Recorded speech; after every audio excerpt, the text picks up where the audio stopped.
How far from Earth have Earth-living beings died? No living beings born on Earth can avoid dying, sooner or later, on the same planet. Or can they? It turns out that now, in the age of space travel, there are other possibilities.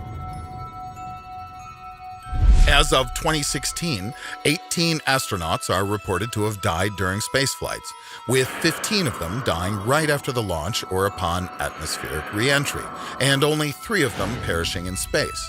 The 3 people above were the Soviet cosmonauts Vladislav Volkov, Viktor Patsayev, and Georgy Dobrovolsky, the crew of Soyuz 11. On June 30th, 1971, after spending over 23 days in orbit, they were undocking from Space Station Salyut 1 when a breathing ventilation valve was unexpectedly jerked open during the separation of the orbital and descent modules. This resulted in a steady loss of pressure, which caused the cosmonauts' deaths within about 30 seconds. The tragedy occurred at the height of about 167 kilometers, so sadly, this is the farthest from the Earth that humans have ever died. However, human space missions were preceded by launching other living creatures into space. The United States and the USSR had been putting animals atop rockets since 1947. These were mainly dogs, monkeys, chimps, but also wasps, beetles, tortoises, flies, worms, fish, spiders, rabbits, bees, ants, frogs, mice, crickets, rats, and some other animals, many of which died in space. But the living beings that have died farthest from Earth are not humans or test animals. These are microbes. Even though spacecraft need to be and are thoroughly sterilized in order not to contaminate their new environment, many bacterial spores are still found on them after all the cleaning steps. Sometimes, this can even lead to a cancellation of the mission.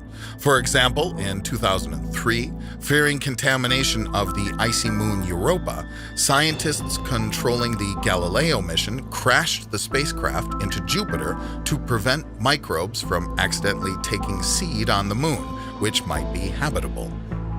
So, no matter what new methods are developed for sterilizing spacecraft, some microbes remain alive even after exposure to the ultraviolet and ionizing radiation, extreme temperatures, and vacuum of space.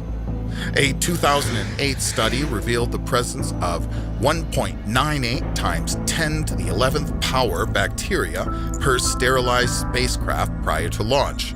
If, hypothetically, 1 in 1,000 of these microorganisms survives in space conditions, and 1 in 10 of these finds a place aboard to avoid ultraviolet radiation, then an average Voyager must carry about 10 million spores into deep space.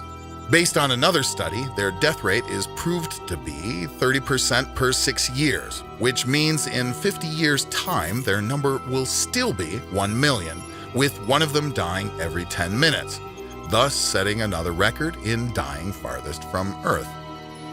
If you liked the video, push the like button and subscribe to our channel. There's lots of fun stuff ahead.